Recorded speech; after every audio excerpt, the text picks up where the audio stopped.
इबादत की शुरुआत में हम गाएंगे गीत नंबर 287, हिम नंबर 287।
अब हमारे खुदावंद यीशु मसीह का फजल, खुदा की मोहब्बत और रूह कुदूस की शराकत आप सब के साथ होती रहे।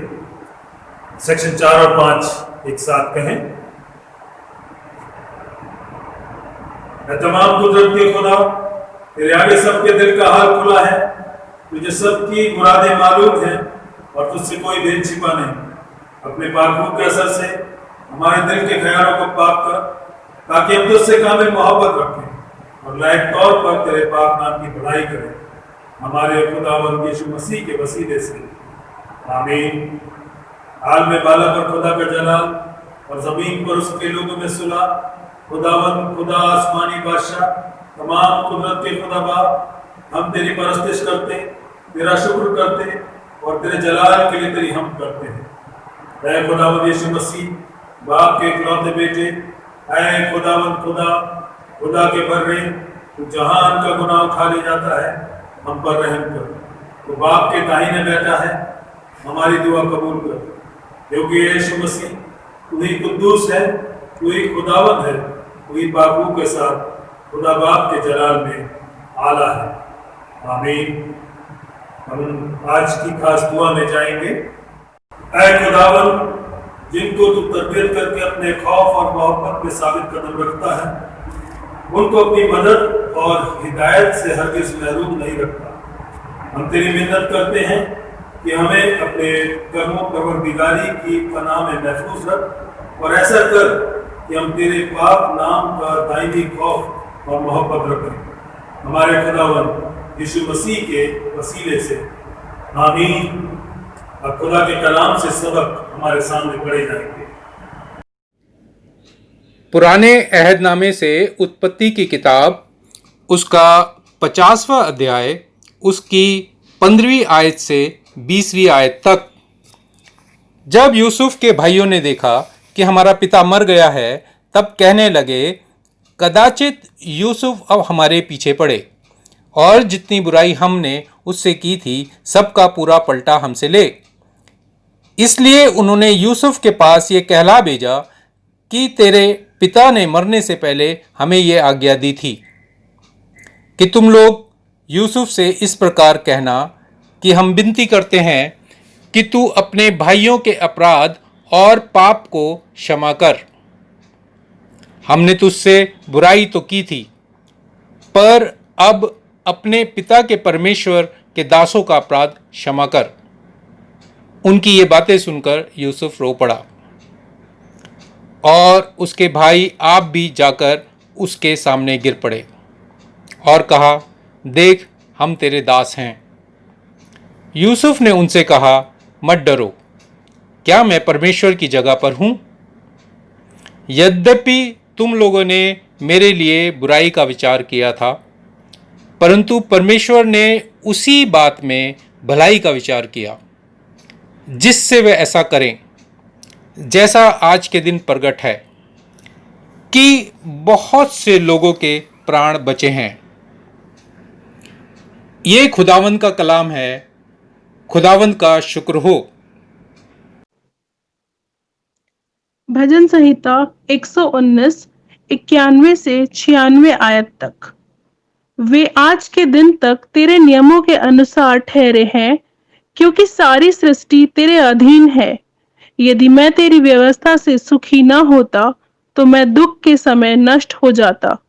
मैं तेरे उपदेशों को कभी न भूलूंगा, क्योंकि उन्हीं के द्वारा तूने मुझे जिलाया है। मैं तेरा ही हूं, तू मेरा उद्धार कर, क्योंकि मैं तेरे उपदेशों की सुधि रखता हूं। दुष्ट मेरा नाश करने के लिए मेरी घात में लगे हैं, परंतु मैं तेरी चितौनियों पर ध्यान करता हूं। जितनी बातें पूरी जान पड़ती हैं, उन सब को तो मैंने अधूरी पाया है, परंतु तेरी आज्ञा का विस्तार बड़ा है। जलाल बाप बेटे और रूल कुदूस का हो। रोमियो के नाम पौलुस प्रेरित की पत्री, उसका 13वां बाब, उसकी 8 से 10 आयत। आपस के प्रेम को छोड़ और किसी बात में किसी के कर्जदार न हो, क्योंकि जो दूसरे से प्रेम रखता है उसी ने व्यवस्था पूरी की है। क्योंकि यह है कि व्यभिचार न करना, हत्या न करना, चोरी न करना, लालच न करना, और इनको छोड़ और कोई भी आज्ञा हो तो सबका सारांश इस बात में पाया जाता है, अपने पड़ोसी से अपने समान प्रेम रख। प्रेम पड़ोसी की कुछ बुराई नहीं करता, इसलिए प्रेम रखना व्यवस्था को पूरा करना है। ये खुदावंद का कलाम है। इंजील के पढ़े जाने से पहले गाएंगे गीत नंबर 297, हिम नंबर 297।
मत्ती की इंजील उसका 5वां बाब और उसकी 38 से 48 आयत तक, मत्ती रचित सुसमाचार उसका 5वां अध्याय और उसके 38 से 48 पद तक। तुम सुन चुके हो कि कहा गया था, आँख के बदले आँख और दांत के बदले दांत, परंतु मैं तुमसे ये कहता हूँ कि बुरे का सामना ना करना, परंतु जो कोई तेरे दाहिने गाल पर थप्पड़ मारे उसकी ओर दूसरा भी फेर दे। यदि कोई तुझ पर नालिश करके तेरा कुर्ता लेना चाहे तो उसे दोहर भी ले लेने दे। जो कोई तुझे कोस भर बेगार में ले जाए तो उसके साथ 2 कोस चला जा।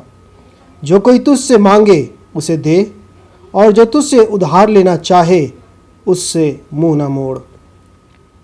तुम सुन चुके हो कि कहा गया था, अपने पड़ोसी से प्रेम रखना और अपने बैरी से बैर, परंतु मैं तुमसे ये कहता हूँ कि अपने बैरियों से प्रेम रखो और अपने सताने वालों के लिए प्रार्थना करो, जिससे तुम अपने स्वर्गीय पिता की संतान ठहरोगे, क्योंकि वह भले और बुरे दोनों पर अपना सूर्य उदय करता है और धर्मी और अधर्मी दोनों पर मेह बरसाता है।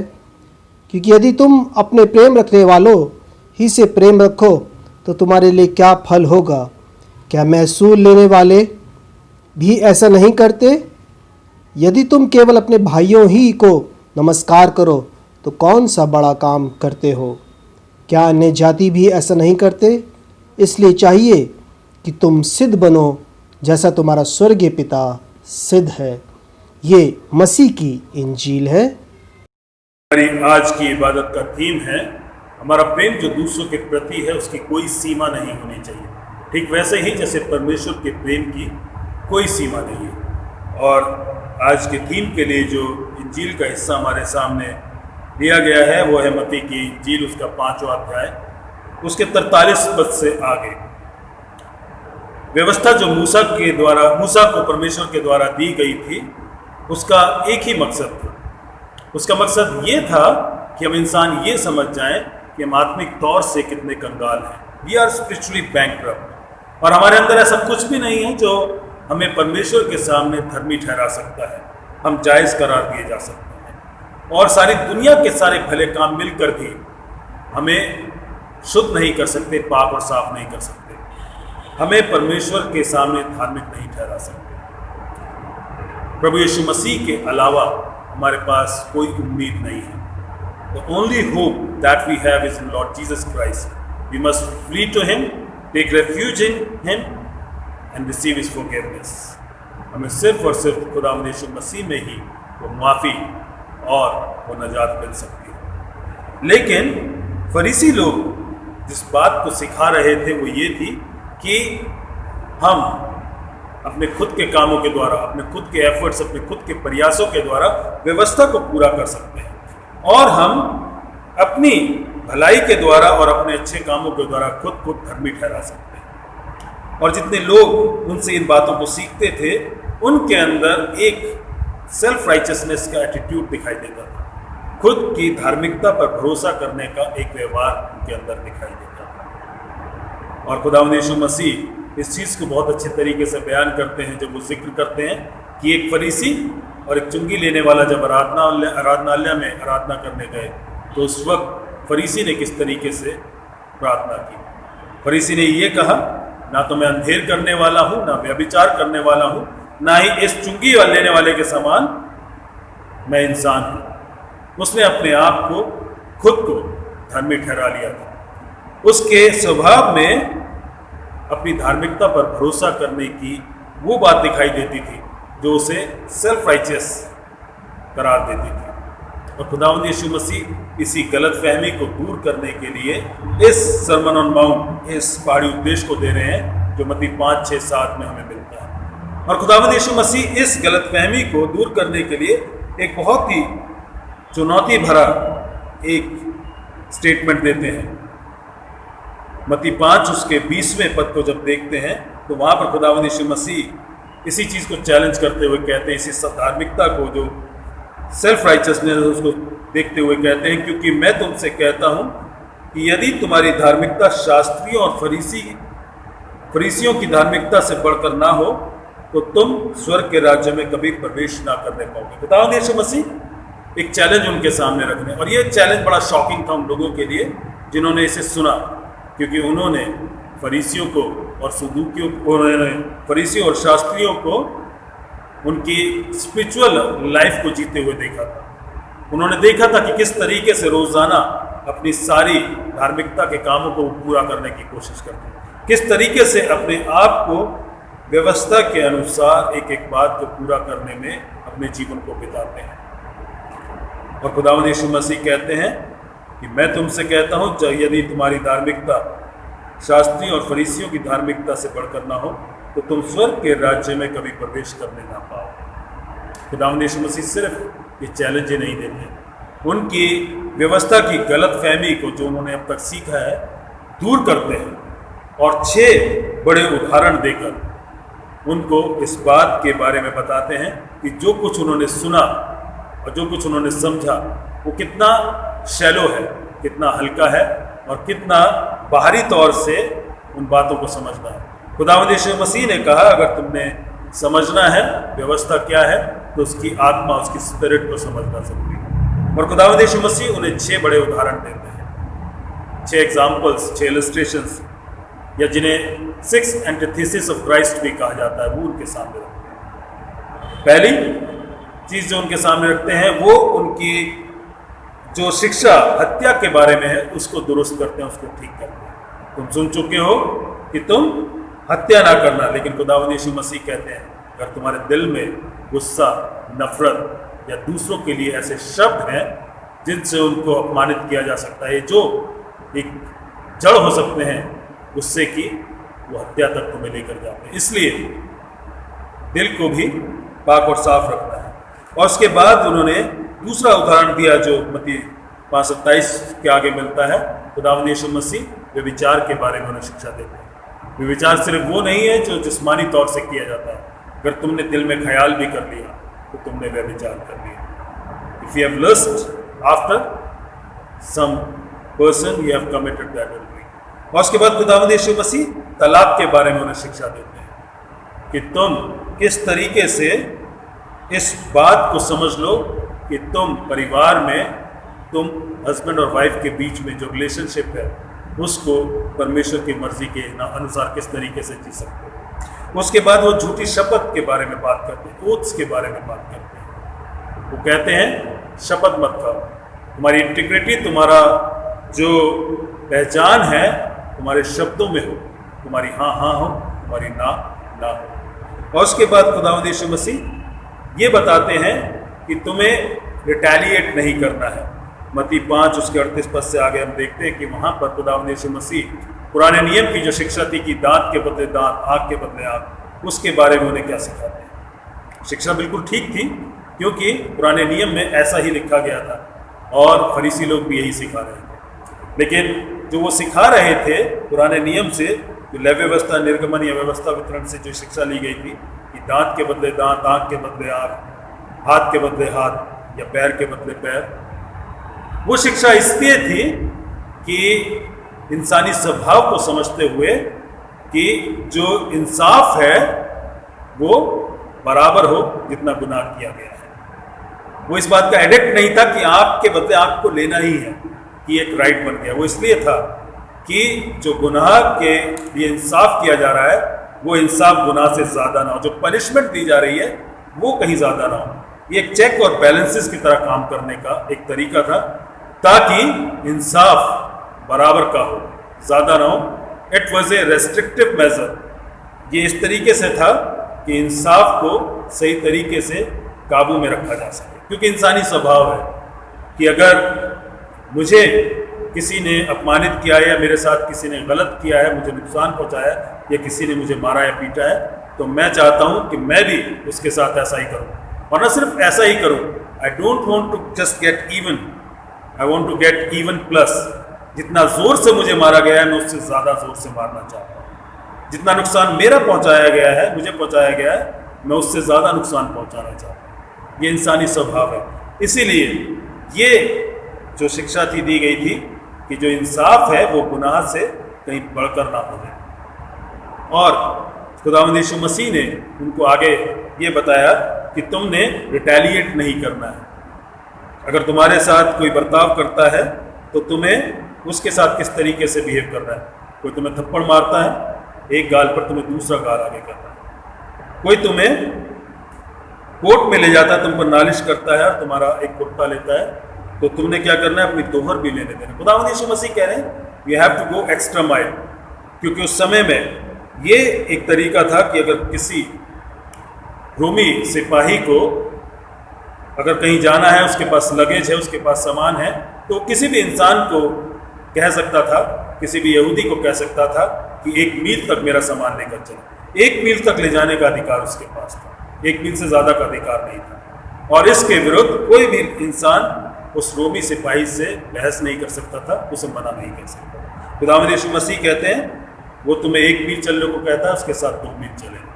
खुदावंद यीशु मसीह यहाँ पर कुछ सिखाने हैं जिसके बारे में भी हम आगे जिक्र करेंगे। और ये सारी बातें सिखाने के बाद 5 इलस्ट्रेशंस के बाद खुदावंद यीशु मसीह 6ठे इलस्ट्रेशन पे आते हैं, 6ठी शिक्षा पर आते हैं और वहाँ पर हमें कुछ सिखाने की कोशिश करते हैं। पहला जो इलस्ट्रेशन था बहुत व्यक्तिगत था, पर्सनल था, गुस्से को लेकर। दूसरा इलस्ट्रेशन जो था वो हस्बैंड और वाइफ, एक परिवार के बीच में था, एक स्पाउस के बीच में।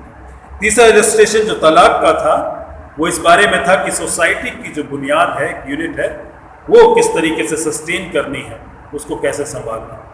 चौथा इलस्ट्रेशन जो ऊट्स के बारे में था, उस सोसाइटी में उस इंटीग्रिटी को, उस अपने उस किरदार को किस तरीके से सही तरीके से बना कर रखना है कि लोग तुम पर भरोसा कर सकें। और उसके बाद खुदावंद यीशु मसीह उस सोसाइटी में एक दूसरे के साथ जब मनमुटाव हो तो उसको किस तरीके से दूर करना है उसकी बात करते थे। और इन सारी बातों के बाद खुदावंद यीशु मसीह उस सोसाइटी में सारी चीज़ों को करने के बाद अब कहते हैं सोसाइटी से भी जो एक तुम दायरा समझते हो उससे भी आगे जाने की ज़रूरत है।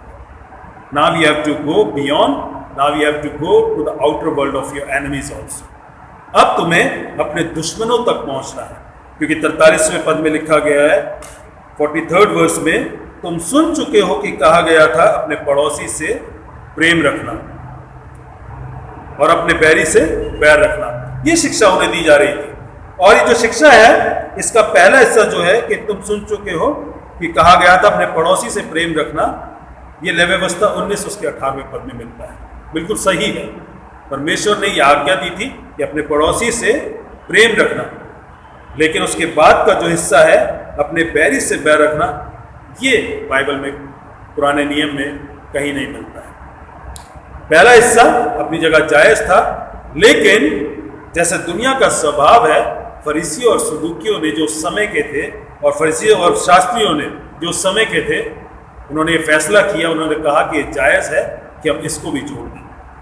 तुम सुन चुके हो कहा गया था अपने पड़ोसियों से प्रेम रखना, और उसके बाद उन्होंने ये जोड़ दिया और अपने बैरियों से बैर रखना। और ये जो चीज़ है ये यहाँ पर जोड़ दी गई। परमेश्वर की तरफ से जो आज्ञा थी वो एक ऑब्लिगेशन था, हमारे ऊपर एक आज्ञा थी और उसे हमें पूरा करना था कि हमें अपने पड़ोसियों से प्रेम करना है। लेकिन इसके बाद जो चीज़ जोड़ दी गई, जब वो व्यवस्था का आकार लेने लगी, उसका रूप लेने लगी, तो ये भी एक तरीके से हमारे ऊपर ऑब्लिगेशन बन गया कि अपने बैरियों से बैर रखें। और खुदावंद यीशु मसीह इस शिक्षा को सही करने की कोशिश कर रहे हैं। और जब यहाँ पर पड़ोसी की बात आती है तो ये जिक्र उठता है कि पड़ोसी कौन है। खुदावंद यीशु मसीह आगे चलकर बताते हैं लूका के इंजील में कि सारी दुनिया हमारी पड़ोसी है। और जब सवाल उठता है कि हमारा पड़ोसी कौन है, तो खुदावंद यीशु मसीह एक बहुत बड़ा, एक अच्छा उदाहरण देते हैं, भले सामरी का, उस सामरी का जो एक अपनी नस्ल की वजह से, अपने मजहब की वजह से यहूदी कौम का दुश्मन समझा जाता था। और वहाँ पर वो सामरी इंसान अपने जिंदगी के द्वारा, अपने कामों के द्वारा अपने दुश्मनों के प्रति, क्योंकि जो यहूदी थे उनको उसका दुश्मन समझा जाना था, अपने दुश्मनों के प्रति परमेश्वर के प्रेम को दिखाता है, दर्शाता है। ये इंसान जिसको दुश्मन समझा जाना था, ये इंसान जिसको अपने उस काम को नहीं करना था, लेकिन वो परमेश्वर के प्रेम को दिखाता है। खुदावंद यीशु मसीह क्या कहना मांग रहे थे? अपने पड़ोसियों से प्रेम करो और उन पड़ोसियों में तुम्हारे दुश्मन भी शामिल हैं। अजीजों, मुझे और आपको ये समझना बहुत ज़रूरी है कि हम किसको अपना दुश्मन समझते हैं। हमारा दुश्मन कौन है? पड़ोसी की डेफिनेशन खुदावंद यीशु मसीह ने दे दी।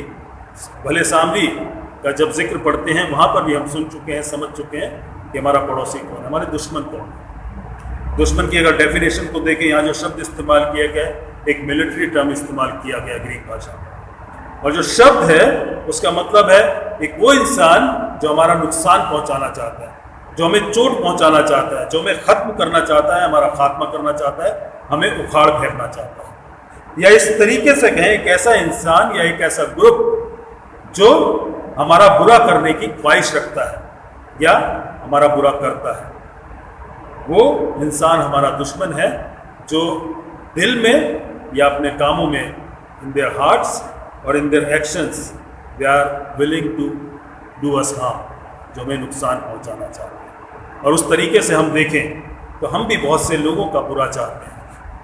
अगर अपने दिलों को टटोल कर देखें, अगर हम बुरा कर सकते हैं तो कर भी देते हैं, लेकिन कम से कम हम बुरा करना तो चाहते हैं। उस तरीके से हम भी उन लोगों के दुश्मन साबित हो जाते हैं। अजीजों, ख्यालों में और एक्शंस में हमें दोनों तरफ इस बात का ख्याल रखना है कि हम कहीं दूसरों के दुश्मन तो नहीं बनते जा रहे हैं। और जब खुदावंद यीशु मसीह कहते हैं, तुम सुन चुके हो कि अपने पड़ोसी से प्रेम रखना, तो हम अपने पड़ोसी की डेफिनेशन में, उसके दायरे में किन लोगों को लेते हैं? क्या हम सब लोगों को उसमें ले रहे हैं? उसके बाद खुदावंद यीशु मसीह ये कहते हैं 44वें पद में, परंतु मैं तुमसे ये कहता हूँ कि अपने बैरियों से प्रेम रखो और अपने सताने वालों के लिए प्रार्थना करो। और इसको अगर लूका की इंजील उसके 6 अध्याय और 27वें पद के आगे देखते हैं, जहाँ पर इसका पैरेलल टीचिंग्स ली गई है, वहाँ पर अगर दोनों को साथ रख के देखें तो हम कह सकते हैं, अपने पड़ोसियों से, अपने बैरियों से प्रेम रखो, अपने सताने वालों के लिए प्रार्थना करो, अपने शत्रुओं से प्रेम रखो, जो तुमसे बैर रखते हैं उनका भला करो, जो श्राप देते हैं उनको आशीष दो, और जो तुम्हारा अपमान करते हैं उनके लिए प्रार्थना करो। यहाँ पर खुदावंद यीशु मसीह बहुत बड़ा चैलेंज लोगों के सामने रख रहे हैं। यहाँ पर सिर्फ ये बात नहीं है कि तुम रिटेलिएट ना करना, सिर्फ तुम अपने आप को बदला लेने से ना रोक लेना, क्योंकि 38वें पद से आगे हमने देखा खुदावंद यीशु मसीह उन्हें वो शिक्षाएं देते हैं कि वो किस तरीके से अपने आप को रिटेलिएशन से रोक के रखें। जब उनके साथ बुरा किया जाता है तो उसका जवाब बुराई से ना दें, अपने आप को रोक के रखें। लेकिन यहाँ पर खुदावंद यीशु मसीह कह रहे हैं कि ना सिर्फ तुम्हें रिटेलिएशन करने से रुकना है, अब तुम्हें उससे एक स्टेप और आगे जाना है। तुम्हें अपने दुश्मनों से मोहब्बत करनी है। जो लोग तुम्हें सताते हैं, जो लोग तुम्हें श्राप देते हैं, तुम्हें उनके लिए आशीष का कारण बनना है, तुम्हें उनको बरकतें देनी हैं, तुमने उसे आशीषें देनी हैं। और जो लोग तुम्हें सताते हैं, तुम्हारी अपमान की बातें करते हैं, तुम्हारा निरादर करते हैं, तुम्हें उनके लिए प्रार्थना करनी है। अजीजों, बहुत मुश्किल और बहुत ही ज़्यादा डिफ़िकल्ट टास्क हमारे सामने रखा है, या ये जो होमवर्क हमारे लिए दिया गया है, ये आसान नहीं है। क्योंकि दुश्मनों से प्रेम करना, उनके लिए बरकत की बात करना, उनके लिए वो सारी चीज़ें करना, प्रार्थना करना आसान नहीं है। मेरे और आपके लिए ये बहुत मुश्किल काम है। इसलिए हमारे लिए कोई मोटिवेशन भी होना चाहिए, कोई ऐसा कारण भी होना चाहिए कि हम ऐसा करें। और कारण खुदावंद यीशु मसीह 45वें पद में देते हैं। वो कहते हैं, जिससे तुम अपने स्वर्गीय पिता के समान पिता की संतान ठहरोगे, क्योंकि वो भले और बुरे दोनों के ऊपर अपना सूर्य उदय करता है और धर्मी और अधर्मी दोनों पर मेघ बरसाता है। क्योंकि खुदावंद यीशु मसीह कहते हैं कि जो परमेश्वर है वो अच्छे और बुरे दोनों के लिए, उनके सर्वाइवल के लिए, उनके प्रोविजंस का इंतजाम करता है। जो सारी चीज़ें ज़रूरी हैं एक इंसान के जिंदा रहने के लिए, वो सब के लिए मुहैया करता है, चाहे वो अच्छे हैं चाहे बुरे हैं। वो लोग भी जो परमेश्वर के विरोधी हैं, वो लोग भी जो परमेश्वर के दुश्मन हैं। परमेश्वर के दुश्मन कौन हैं? वो लोग जो परमेश्वर के प्रेम का तिरस्कार करते हैं, वो लोग जो परमेश्वर के अनुग्रह का तिरस्कार करते हैं, उसके रहम का तिरस्कार करते हैं, वो लोग जो उसके व्यवस्था को रिजेक्ट करते हैं, वो लोग जो उसकी आत्मा को रिजेक्ट करते हैं, वो लोग जो उसके कलाम, उसके वचन को रिजेक्ट करते हैं, वो लोग जो उसकी व्यवस्था को पूरे तरीके से रिजेक्ट कर देते हैं, वो सारे लोग इन सारी बातों में परमेश्वर को रिजेक्ट करते हैं। अजीज़ों, ये सारे के सारे लोग परमेश्वर के दुश्मन हैं, जिनमें से किसी भी चीज़ को रिजेक्ट करते हैं, और परमेश्वर उनके ऊपर भी अपनी सारी उन भली चीज़ों को देता है जो उनकी ज़रूरत है। कई बार हम भी अपनी ज़िंदगी में कलाम को रिजेक्ट कर देते हैं, परमेश्वर के अनुग्रह को हल्के में ले लेते हैं, उसके रहम को पाकर हम दूसरों पर रहम नहीं करते। इस तरीके से हम परमेश्वर का तिरस्कार लगातार करते चले जाते हैं, हम उसके वचन पर भी नहीं चलते। अजीज़ों, कई बार हम भी परमेश्वर के दुश्मन होने का काम करते, बावजूद इसके वो हम पर रहम करता है, हमसे प्रेम करता है और हमारे लिए भी सारी चीज़ों का इंतज़ाम करता है, क्योंकि हम अपने आप को परमेश्वर की संतान कहलाने को चाहते हैं। हम दावा करते हैं कि हम परमेश्वर के बुलाए हुए चुने हुए लोग हैं, इसलिए हमसे ये उम्मीद की जाती है कि हम एक्स्ट्रा माइल जाएं, हम एक और एक्स्ट्रा स्टेप लें, और न सिर्फ रिटेलिएशन करने से अपने आप को रोकें, लेकिन अपने दुश्मनों के लिए बरकत का बायस बने, उनके लिए प्रार्थना भी करें। ये सारी चीज़ों की उम्मीद हमसे की जाती है।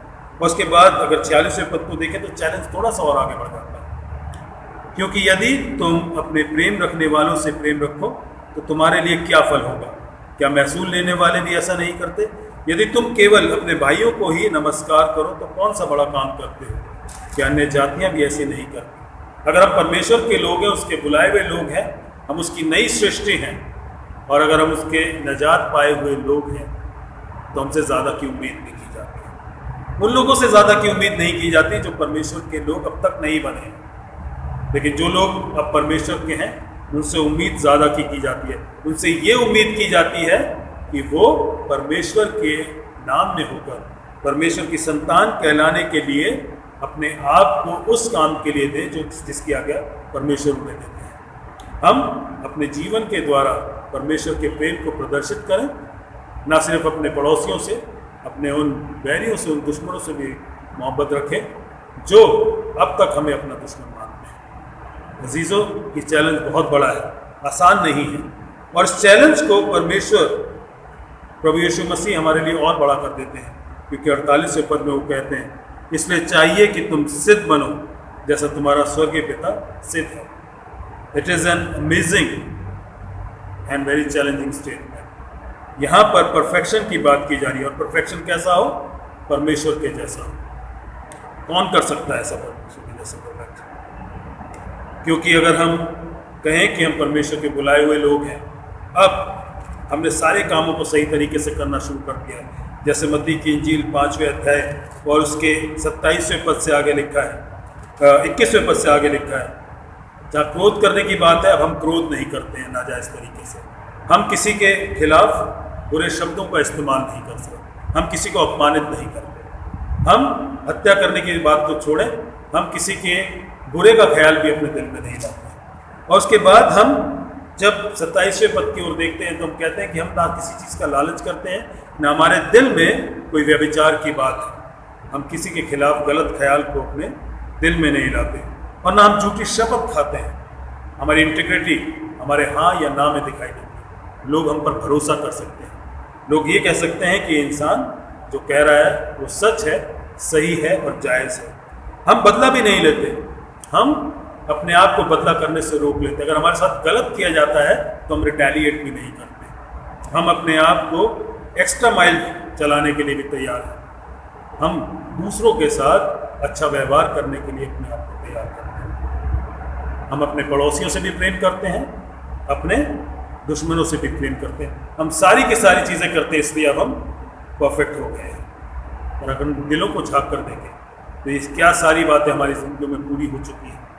क्या किसी भी इंसान की ज़िंदगी में ये सारी बातें पूरी हो सकती हैं? तो ये चैलेंज हमारे सामने है, क्योंकि हम ये नहीं कर सकते, हम परमेश्वर के तरह सिद्ध नहीं बन सकते। और ये जो स्टेटमेंट है जो यहाँ पर लिखी गई है, इसका भी एक ही मकसद है, सिर्फ ये बताना जो मत्ती 5:20 में हमें बताया गया कि हमारी धार्मिकता कुछ भी नहीं है, हमारे सारे काम कुछ भी नहीं है, हमारा जो झूठा कॉन्फिडेंस है हमारे कामों में, वो हमें नजात नहीं दिला सकता, परमेश्वर के राज्य में हमें दाखिल होने का वो मौका नहीं दे सकता जो हम सोचते हैं कि हमें मिल जाएगा अपने कामों के द्वारा। अजीजों, अगर हम इस पूरे सरमन को देखें, सरमन ऑन माउंट 5, 6, 7 को, जो कि सबसे महान, सबसे बड़ा, सबसे गंभीर और सबसे इम्पोर्टेंट सरमन माना गया, इसमें कहीं भी क्रूस का जिक्र नहीं आया है, इसमें कहीं भी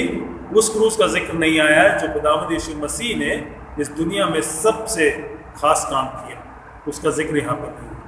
लेकिन जब ये स्टेटमेंट यहाँ पर आता है कि तुम अपने पिता के समान सिद्ध बनो जैसे तुम्हारा स्वर्गीय पिता है, ये स्टेटमेंट जब खुदावंद यीशु मसीह कहते हैं तो हम सबका ध्यान उस क्रूस की ओर लेकर जा रहे हैं। वो बता रहे हैं कि हम अपने आप में कुछ नहीं कर सकते, हम अपने झूठे कॉन्फिडेंस को छोड़कर उस क्रूस के पास आए जहाँ पे हमें सिद्धता दिखाई देती है, जहाँ पे हमें परमेश्वर की मोहब्बत दिखाई देती है, वो सच्चा प्यार, वो सच्ची मोहब्बत जो सिर्फ परमेश्वर कर सकते हैं, वो सच्चा प्यार, वो प्रेम जिसकी कोई सीमा नहीं है, क्योंकि खुदावंद यीशु मसीह ने वहाँ पे उस मोहब्बत को पूरा करके दिखाया। अगर हम बात करते हैं प्रेम की, तो दुनियावी भाषा जो प्रेम की है, परिभाषा जो प्रेम की है, उसमें जो सारा फोकस है वो इमोशंस की तरफ होता है। अगर डेफिनेशन को देखें तो ये बताया जाता है, what is love? An intense feeling of deep affection, romantic and sexual attachment to someone और having deep interest in somebody और टेकिंग प्लेजर इन समथिंग। यहाँ पर सिर्फ अपने सेल्फ सेंटर्ड, अपने खुद की खुशी और खुद के इमोशंस की बात की गई है। यहाँ पर बात की गई है फीलिंग्स की, सारा फोकस फीलिंग, इमोशंस और डिजायर्स के ऊपर है। लेकिन जो बिब्लिकल डेफिनेशन है, जो कलाम के आधार पे प्रेम की परिभाषा है, अगर उसको देखें तो हम कह सकते हैं that love is an act of will accompanied by emotions and an action on behalf of its object। वो काम जो कि इच्छा शक्ति से होता है, प्रेम उससे निकल कर आता है। ये इमोशंस इसका सोर्स नहीं है, ये इच्छा शक्ति से निकल कर आता है।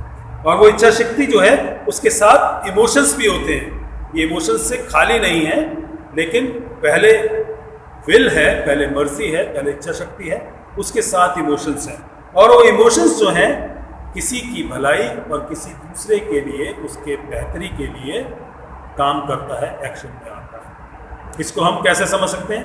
अगर हम क्रूस की तरफ देखें तो वहाँ पर हम कह सकते हैं कि खुदावंद यीशु मसीह ने इस बात की इच्छा करी, इस बात की विल करी कि वो हमारी नजात के लिए इस दुनिया में आए। और उसने जब इस इच्छा को लिया तो उसकी इच्छा में इमोशंस भी शामिल हो गए, क्योंकि जब गतसमनी के बाग में देखते हैं तो उसका पसीना मानव लहू की तरह बह रहा था। हिज इमोशंस, हिज फीलिंग्स वर इंटेंस। और उसने कहा ये प्याला अगर अलग हो सकता है पिता तो अलग कर, लेकिन उसके बाद उसने कहा तेरी मर्जी पूरी हो। Again the priority is will, emotions are secondary. जो इमोशंस हैं उनका स्थान दूसरा हो जाता है, and it is accompanied by emotions. उसके बाद जो है यहाँ पर it leads to action for the on behalf of its objects, उनके लिए काम करता है जिनकी बेहतरी होनी है। या साधारण भाषा में इसको कहें, इस परिभाषा को हम कह सकते हैं कि जो प्रेम है वो ये है कि कीमत एक चुकाता है और फायदा दूसरों को पहुंचता है। क्रूस पर कीमत प्रभु यीशु मसीह ने चुकाई, क्रूस पर उसने लहू बहाया, अपने आप को कुर्बान किया और फायदा हम सब का हुआ। This is love, this is the true love, the limitless love, जिसकी कोई सीमा नहीं है। अजीजों, क्योंकि प्रभु यीशु मसीह ने ऐसी मोहब्बत करी, और अब जब हम अपने आप को प्रभु यीशु मसीह के लोग कहलाते हैं, हमारे लिए आज्ञा है कि हम इस काम को पूरा करें। ये मोटिवेशन हमारे लिए है कि हम इस काम को, इस मोहब्बत को अपनी ज़िंदगी में पूरा होता हुआ दिखाएं। ये हमारी ज़िंदगी की हकीकत बने, और इस हकीकत के ज़रिए हम अपने दुश्मनों को ना सिर्फ माफ़ करें, क्योंकि खुदावंद यीशु मसीह ने हम सब के गुनाहों की माफ़ी के कारण लहू को बहाया। अगर हम माफ़ नहीं करेंगे तो हमें माफ़ी नहीं मिलेगी। और ना हमें सिर्फ अपने दुश्मनों को माफ़ करना है, हमें उनसे मोहब्बत भी रखनी है। क्योंकि जब हम परमेश्वर के दुश्मन थे, जब हम पापी ही थे, उस समय खुदावंद यीशु मसीह ने अपने आप को हमारे लिए कुर्बान किया।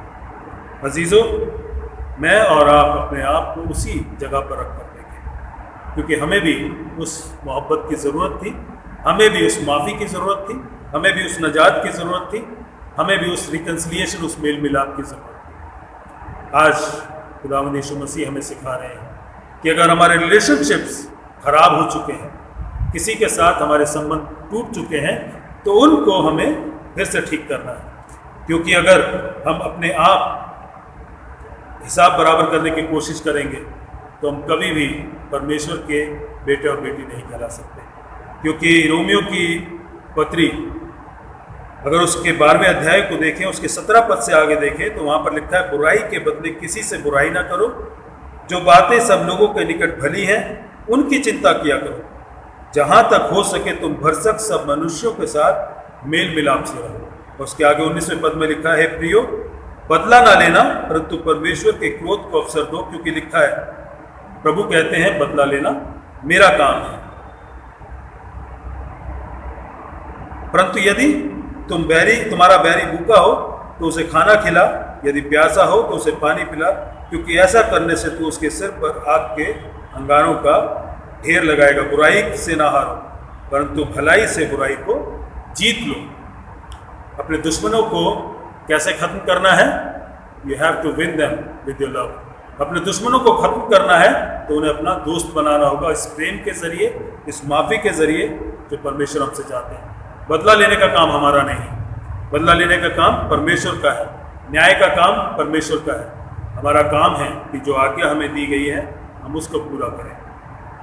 हम अपने पड़ोसियों से मोहब्बत रखें, अपने दुश्मनों से मोहब्बत रखें और परमेश्वर की उस व्यवस्था को पूरा करें। क्योंकि जब हम परमेश्वर के लोग हो जाते हैं तो परमेश्वर अपने अनुग्रह में होकर हमें ये सामर्थ्य देता है कि जो काम हम व्यवस्था पर चलकर पूरा नहीं कर सकते, सिर्फ व्यवस्था पर चलकर पूरा नहीं कर सकते, परमेश्वर के अनुग्रह में होकर, उसके प्रेम में होकर, उसकी सामर्थ्य में होकर उन सारी बातों को पूरा कर सकते हैं। हम अपने दुश्मनों से भी प्रेम कर सकते हैं, उनके लिए प्रार्थना भी कर सकते हैं, उनके लिए आशीष का कारण भी बन सकते हैं। अजीज़ों, ये चैलेंज हम सब के लिए है।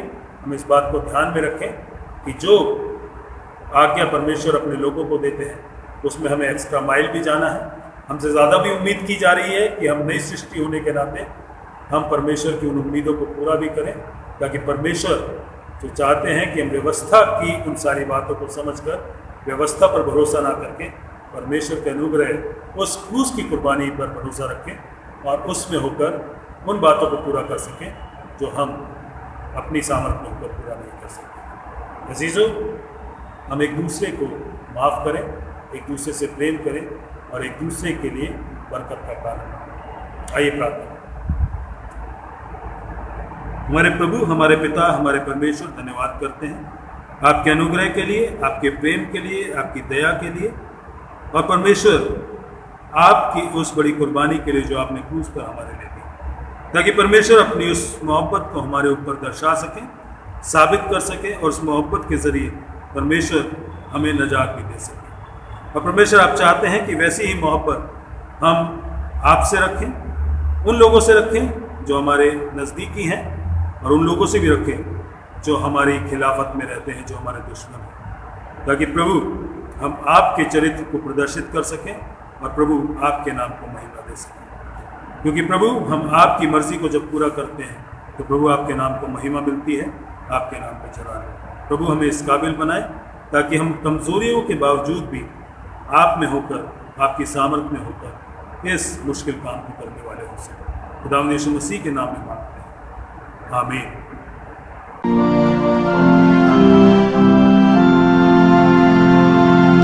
मैं ईमान रखता हूँ एक खुदा का मतलब पर, जो आसमान और जमीन और सब देखी और अनदेखी चीजों का खालिक है, और एक खुदावन यीशु मसीह पर, जो खुदा का एकलौता बेटा है, तो लालों से पेशतर अपने बाप से मौलूद, खुदा से खुदा, नूर से नूर, हकीकी खुदा से हकीकी खुदा, मसनू नहीं बल्कि मौलूद,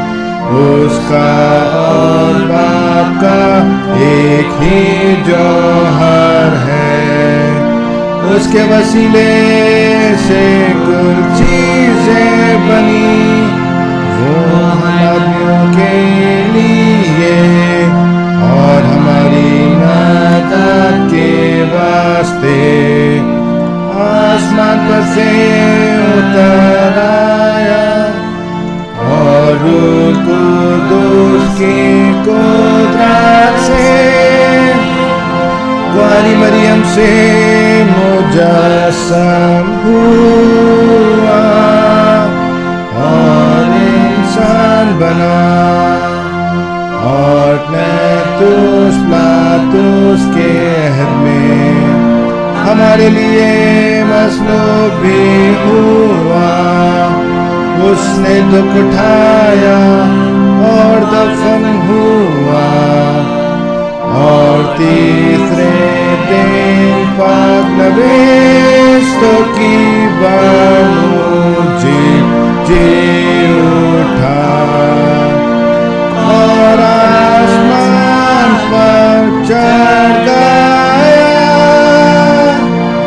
और बाप के दाहिने बैठा है, वो जलाल के साथ जिंदों और मुर्दों की अदालत के लिए फिर आएगा, उसके सल्तनत खत्म ना होगी, और मैं ईमान रखता हूँ रूह कुदूस पर, जो खुदावंद और दिन की बख्शने वाला है, वो बाप और बेटे से सादिर है, उसकी बाप और बेटे के साथ प्रस्तिश व ताज़ीम होती है, वो नबियों की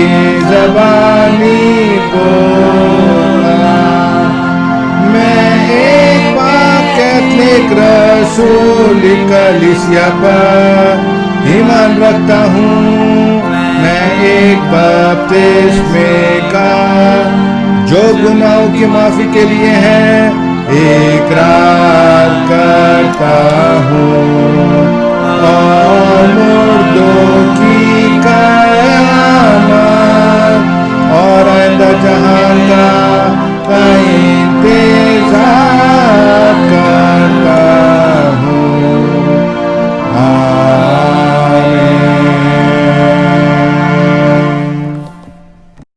खुदावंद यीशु मसीह के प्यारे और मीठे नाम में मैं आप सबका स्वागत करता हूँ होली ट्रिनिटी चर्च की कलीसिया का। स्वागत करना चाहता हूँ उन तमाम अजीज़ों का, दोस्तों का जो इस ऑनलाइन वर्शिप सर्विस में हमारे साथ शामिल हैं। परमेश्वर आप सबको अपनी बरकतों में बनाए रखे, हिफाजत में रखे, और परमेश्वर आपको सुरक्षित रखे। जबकि अभी भी ऑनलाइन तरीके से हम इबादत में शामिल हो रहे हैं, अनलॉक होना शुरू हो गया है लॉकडाउन का, लेकिन अभी भी माहौल ऐसा है कि बीमारी बहुत तेज़ी से फैल रही है।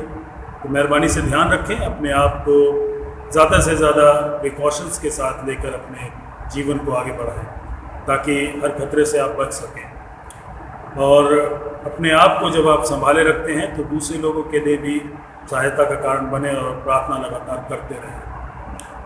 इस समय मैं शुक्रगुजार हूँ उन सब लोगों का भी जिन्होंने आज तक हमारी इबादतों में अपने अपने योगदान को दिया है, चाहे वो गीतों के ज़रिए है, बाइबल रीडिंग्स के ज़रिए है, या और भी टेक्निकल तरीके से जो हमें हेल्प करते आ रहे हैं, उन सब का धन्यवाद करना चाहता हूँ। धन्यवाद करना चाहता हूँ मिस्टर संचित मसीह का, अनुग्रह का, कि वो गानों को अलग अलग लोकेशंस पे गाकर फिर कंपाइल करते हैं, एक जगह सिंग करते हैं और इबादत के लिए भेजते हैं। आसान नहीं है, बड़ा मुश्किल तरीका है, लेकिन फिर भी परमेश्वर ने उनको ये समझ और टैलेंट दिया है जिसको वो हमारे लिए पूरा कर रहे हैं। शुक्रगुजार हूँ जोशुआ के लिए कि वो इन सारी चीज़ों को, जो जितने भी एलिमेंट्स आते हैं उन सबको कंपाइल करते हैं, एडिट करते हैं और एक अच्छा वीडियो हमारे लिए तैयार हो जाता है। शुक्रगुजार हूँ उन सब का भी जो बाइबल रीडिंग्स के लिए जब मैं बोलता हूँ तो एकदम से वो रीडिंग्स को तैयार करके भेजते हैं। शुक्रगुजार हूँ आयरिस का भी, क्योंकि वो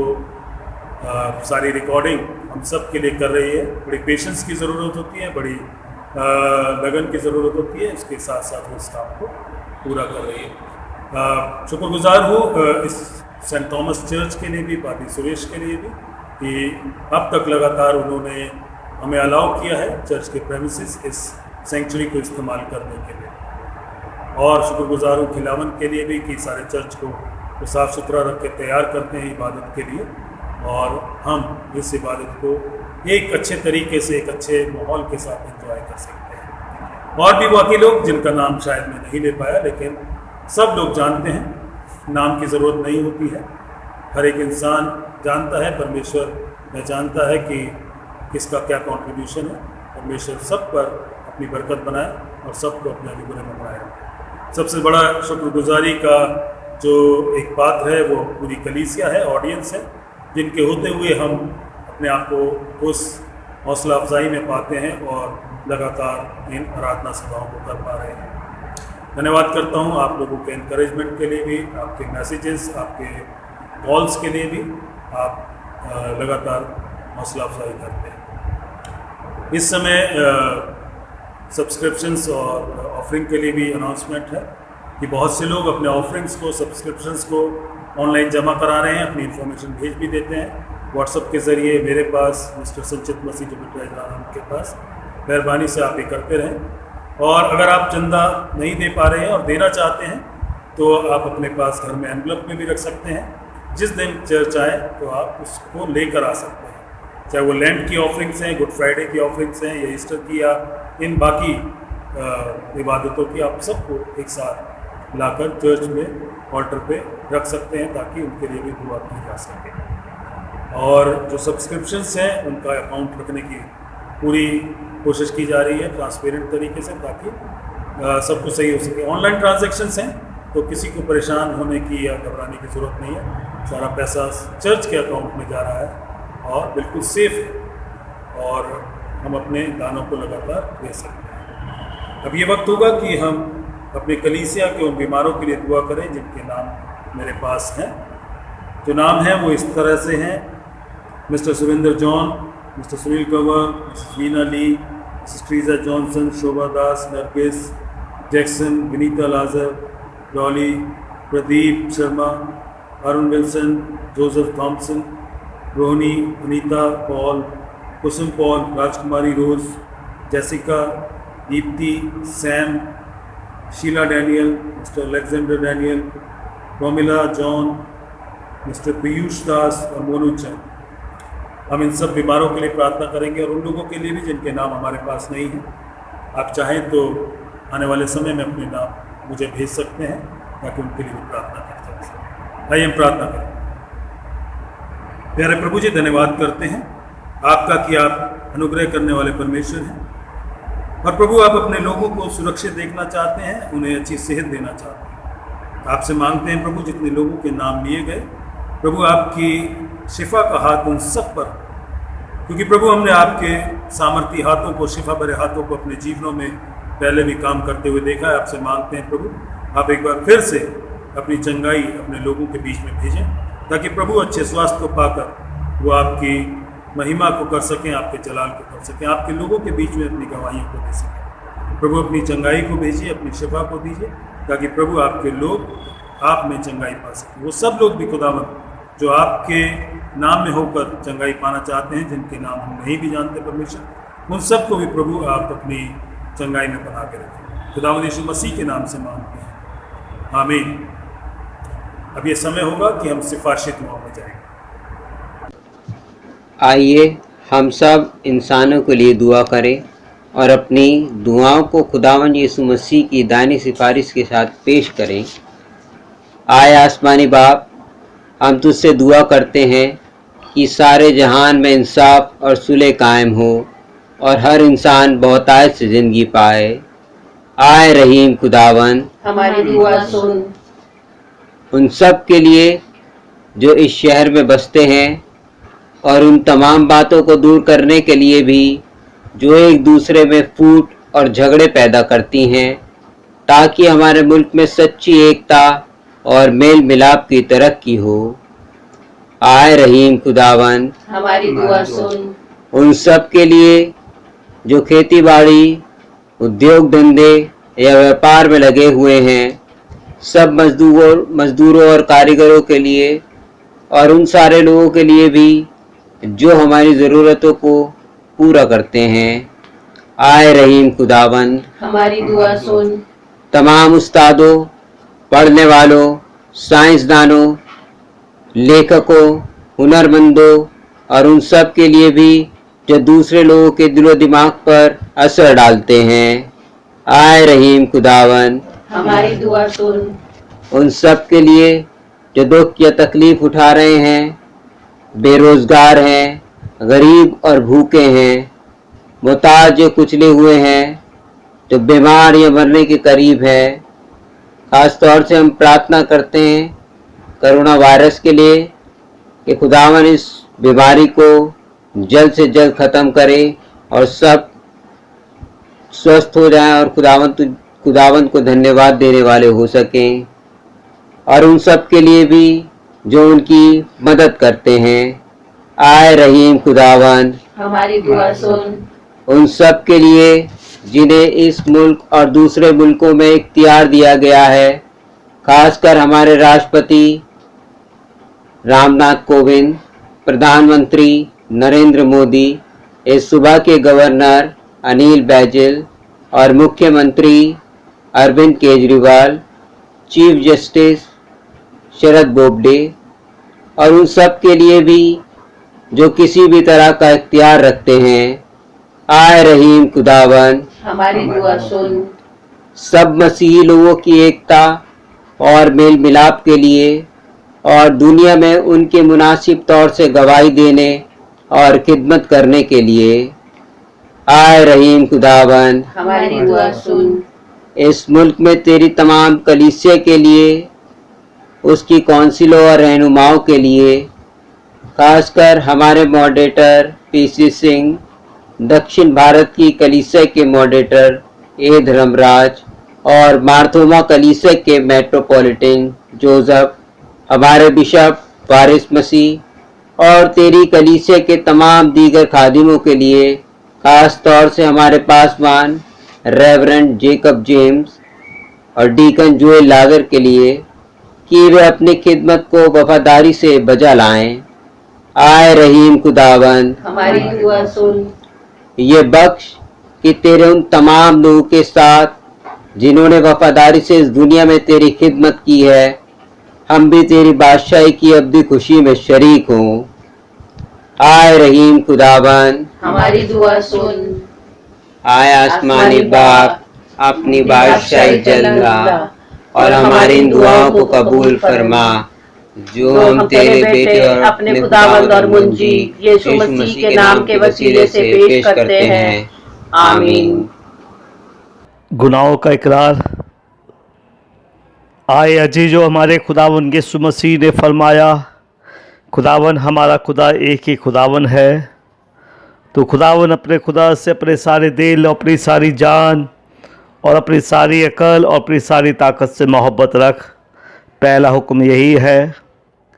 दूसरा यह है कि तो अपने पड़ोसी से अपने बराबर मोहब्बत रख। इनसे बड़ा और कोई हुक्म नहीं।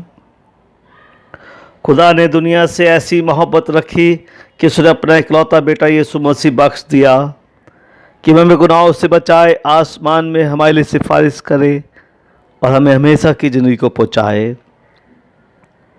इसलिए आइए हम तौबा ईमान के साथ अपने गुनाहों का इकरार करें। हम खुदा के फजल से उसके हुक्मों को मानने का और सब लोगों के साथ मेल और मोहब्बत से रहने का पक्का इरादा करें। आए तमाम कुदरत के खुदा, हमारे आसमानी बाप, हमने ख्याल, कौल और फेल से और अपने ही साथियों के खिलाफ़ गुनाह किया है। हमने अपनी नादानी और कमज़ोरी के बाइस और जानबूझकर भी बुराई की है और भलाई करने में नाकामयाब रहे हैं। इन सब के लिए हम निहायत गमगीन हैं और तौबा करते हैं। तेरे बेटे यीशु मसीह ने हमारे लिए अपनी जान कुर्बान की है।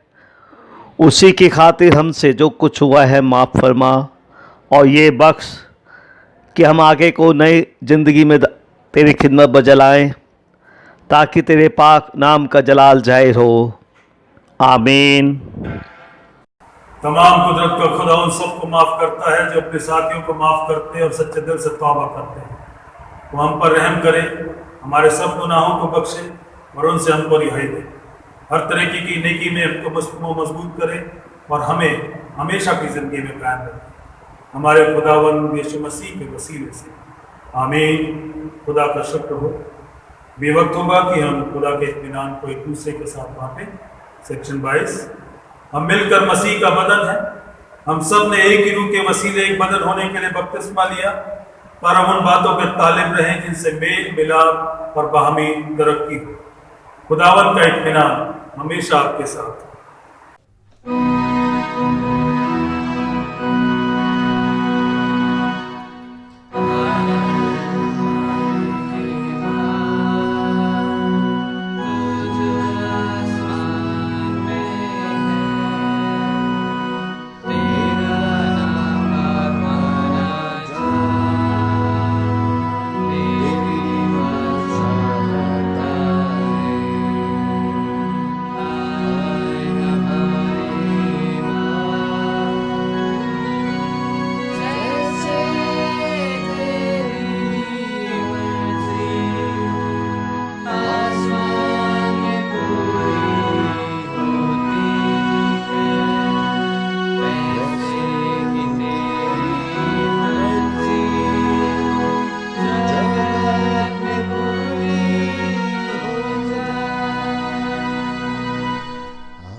खुदा का इत्मीनान जो समझ से बिल्कुल बाहर है तुम्हारे दिलों और ख्यालों को हमारे खुदा और उसके इकलौते बेटे हमारे खुदावंद यीशु मसीह की पहचान और मोहब्बत में महफूज रखे। और खुदा कादिर मतलब बाप, बेटे और रूह कुदूस की बरकत तुम पर हो और तुम्हारे साथ हमेशा रहे। आमीन।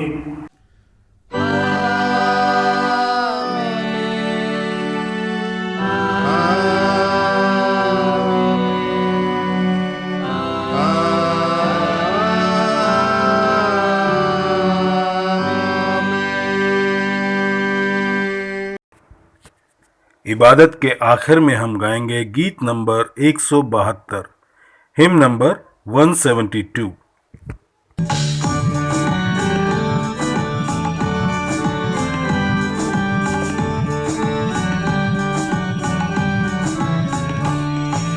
मेरे गीतों का विषय तू मेरी आराधना, तेरी महिमा मुझसे होवे ये मेरी है कामना।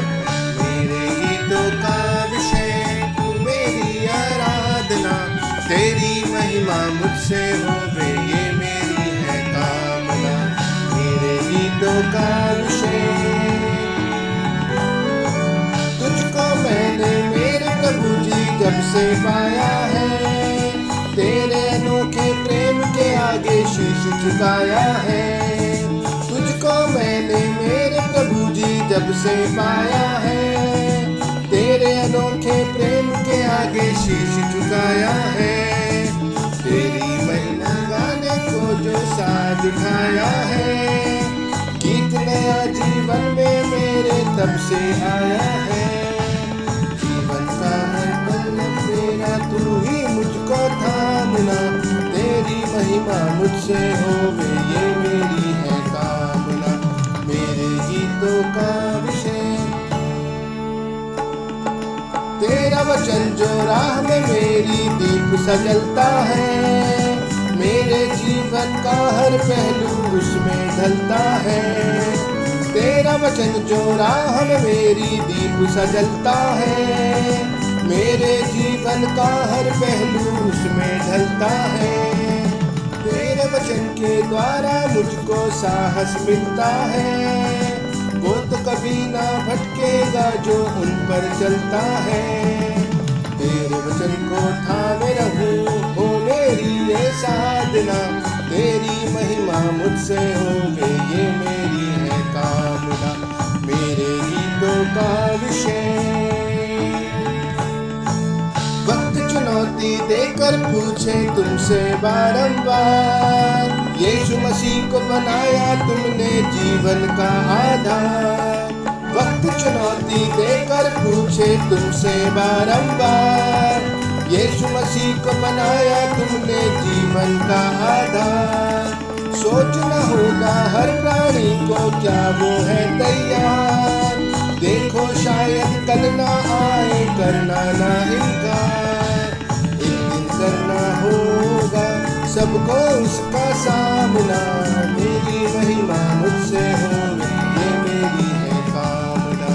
मेरे गीतों का विषय मेरी आराधना, तेरी महिमा मुझसे होवे